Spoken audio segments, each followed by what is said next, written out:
Assalamualaikum warahmatullahi wabarakatuh. Pada kesempatan kali ini, kami akan mewawancarai seseorang yang sukses dan menjalankan usahanya. Beliau adalah seorang pengusaha kuliner yang telah sukses mengembangkan usaha jualan miso, makanan khas yang banyak digemari masyarakat. Lahir pada 1 Juli 1970, Bu Elok adalah anak ketiga dari 3 bersaudara. Perjalanan bisnisnya dimulai bukan dari kemewahan, tapi dari warisan semangat sang ibu, yaitu Nenek Rosdan yang merintis usaha kuliner miso rempah. Bermodalkan ketekunan dan kejujuran, Bu Elok meneruskan usaha ini dan berhasil menjadikannya besar.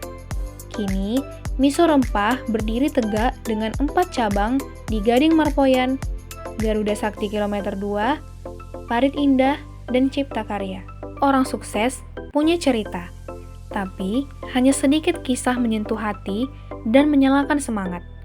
Hari ini, kita akan menyelami perjalanan seorang ibu yang bukan hanya membangun bisnis, tetapi juga membangun harapan. Inilah kisah Ibu Elok.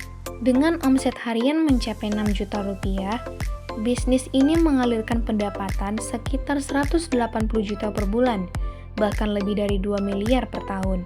Tapi, bukan itu yang membuat Bu Elok istimewa.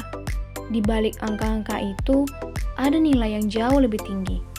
Bu Elok menjalankan usahanya dengan prinsip kuat, kerja keras, tidak mudah menyerah, dan yang paling penting ialah kejujuran.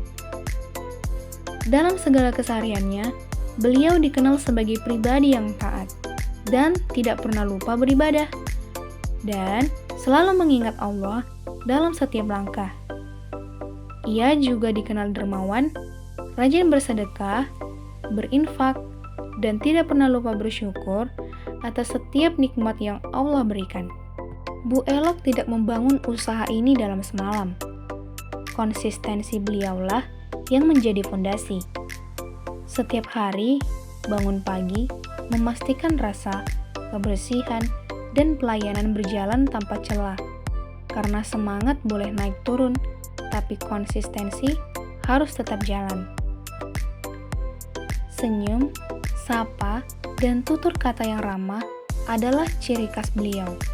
Karena pelanggan itu tidak hanya beli makanan, mereka beli rasa nyaman. Bu Elok percaya, kejujuran dan keramahan bukan hanya etika, tapi strategi jangka panjang. Setiap semangkuk miso yang disajikan dibuat dengan rasa yang sama dari hari pertama. Karena Bu Elok mempertahankan kualitas rasa, itu adalah bentuk tanggung jawab kepada diri sendiri dan juga kepada pelanggan. Sukses bukan hanya tentang siapa yang duluan, tapi siapa yang terus bertahan. Kisah Bu Elok adalah bukti nyata bahwa kerja keras, kejujuran, dan ketulusan jika dirawat setiap hari akan tumbuh menjadi usaha yang bukan hanya menghidupi, tapi juga menginspirasi. Semoga kisah Bu Elok menjadi pengingat bahwa di balik setiap makanan yang kita nikmati, ada perjuangan, doa, dan kerja keras yang tak terlihat. Terima kasih Bu Elok, karena lewat kisahmu, kami belajar bahwa berkah datang dari usaha yang jujur, niat yang tulus, dan hati yang tak pernah lupa bersyukur. Sekian cerita yang menginspirasi, Bu Elok dan miso rempah, kisah nyata sukses, iman, dan konsistensi. Wassalamualaikum warahmatullahi wabarakatuh.